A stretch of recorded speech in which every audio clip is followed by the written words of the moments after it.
Assalamualaikum warahmatullahi wabarakatuh. Baik, di kesempatan kali ini saya akan membahas mengenai analisis hasil evaluasi dan juga penyusunan laporan. Yang pertama mengenai teknik pengskoran. Pengertian dari teknik pengskoran adalah proses memberikan nilai pada jawaban peserta didik berdasarkan kriteria tertentu untuk menilai jawaban uraian siswa secara objektif, adil, dan juga konsisten. Selanjutnya mengenai jenis-jenis pengskoran. Ada 3 jenis. Yang pertama yaitu skor objektif, yang digunakan untuk soal pilihan ganda, benar salah, menjodohkan, dengan skor 1 untuk jawaban yang benar, dan skor kosong untuk yang salah. Yang kedua, skor subjektif, yaitu digunakan untuk soal uraian atau esai, penilaian berdasarkan rubrik yang mencakup aspek isi, struktur, dan bahasa. Dan yang ketiga mengenai struktur parsial, yaitu yang diberikan jika jawaban sebagian benar cocok untuk soal hitungan atau analisis bertahap. Adapun contoh rubrik penskoran esai, ada beberapa aspek penilaian skor, yaitu dari skor 1 sampai dengan skor 4, di mana skor 4 adalah skor yang paling tinggi, yaitu sangat baik, atau skor 1 adalah skor yang paling rendah, yaitu kurang. Dengan catatan, jika skor 4 atau sangat baik itu, jawaban siswa lengkap dan sesuai. Dan jika skor 3 atau baik, jawaban sistem logis tapi kurang dalam. Dan jika skor 2 atau cukup, adalah jawaban siswa itu agak loncat-loncat pembahasannya atau jawabannya, dan jika skor 1 atau kurang, adalah jawaban siswa yang tidak sesuai. Yang kedua, analisis butir. Analisis butir soal adalah proses untuk mengevaluasi kualitas setiap soal atau butir soal dalam suatu tes berdasarkan hasil pengerjaan peserta didik yang bertujuan untuk memastikan bahwa soal yang digunakan benar-benar mampu untuk mengukur kemampuan siswa secara adil, valid, dan juga reliabel. Adapun indikator utama mengenai analisis butir terdapat 3 bagian. Yang pertama, tingkat kesukaran atau simbol P dengan rumus P sama dengan jumlah benar atau jumlah peserta.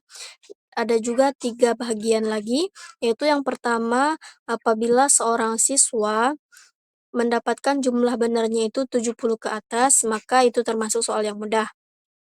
Dan jika seorang siswa mendapatkan jumlah benarnya itu dari 70 sampai 30, maka itu termasuk dengan soal yang sangat sedang. Dan jika seorang siswa mendapatkan jumlah soal yang benarnya itu 30 ke bawah, maka itu termasuk soal yang sulit. Yang kedua mengenai daya pembeda atau simbol D dengan rumus D sama dengan skor kelompok atas sampai dengan skor kelompok bawah atau setengah jumlah peserta. Dengan catatan, jika seorang siswa mendapatkan skor 40 ke atas, maka itu termasuk sangat baik. Dan jika seorang siswa mendapatkan skor 40 sampai 20, itu termasuk sangat cukup. Dan jika seorang siswa mendapatkan skor 20 ke bawah, maka itu termasuk soal atau skor yang buruk. Adapun yang ketiga mengenai efektivitas distraktor, yaitu atau opsi salah, sebaiknya dipilih oleh minimal 5% setiap peserta jika tidak perlu direvisi. Yang ketiga mengenai interpretasi hasil evaluasi, di mana interpretasi hasil evaluasi merupakan proses memahami, menafsirkan, dan juga menarik kesimpulan dari data hasil penilaian atau tes yang telah dilakukan terhadap peserta didik, yang tujuannya untuk mengetahui sejauh mana tujuan pembelajaran telah tercapai dan bagaimana tindak lanjut yang perlu dilakukan. Adapun langkah-langkahnya ada 3. Yang pertama mengenai bandingkan nilai siswa dengan KKM. Yang kedua menggunakan statistik deskriptif, yaitu berupa rata-rata, median, modus, dan juga standar deviasi. Dan yang ketiga, identifikasi pola, di mana polanya itu apakah banyak siswa gagal di soal tertentu atau apakah soal terlalu mudah atau terlalu sulit bagi siswa. Contoh interpretasi yaitu apabila nilai rata-rata kelas, misalnya kelas 5 adalah 68 dan di bawah KKM adalah 75, maka soal nomor 5-nya itu memiliki daya pembeda rendah atau 0,12 dengan menunjukkan soal tidak efektif dalam membedakan kemampuan siswa. Yang keempat, mengenai penyusunan laporan evaluasi. Dalam penyusunan laporan evaluasi ini memiliki struktur-struktur yang tersistematis, yaitu yang pertama mengenai pendahuluan, di mana di dalam isi pendahuluan itu seorang guru harus menjelaskan tujuan evaluasi, waktu pelaksanaan, dan juga latar belakang. Dan yang kedua, harus ada metode evaluasinya, di mana dalam metode evaluasi ini harus berupa ada jenis tes, jumlah soal, bentuk soal, dan juga teknik penskoran. Dan yang ketiga mengenai hasil evaluasi, di mana dalam hasil evaluasi ini harus ada statistik nilai, grafik distribusi, hasil analisis butir soal.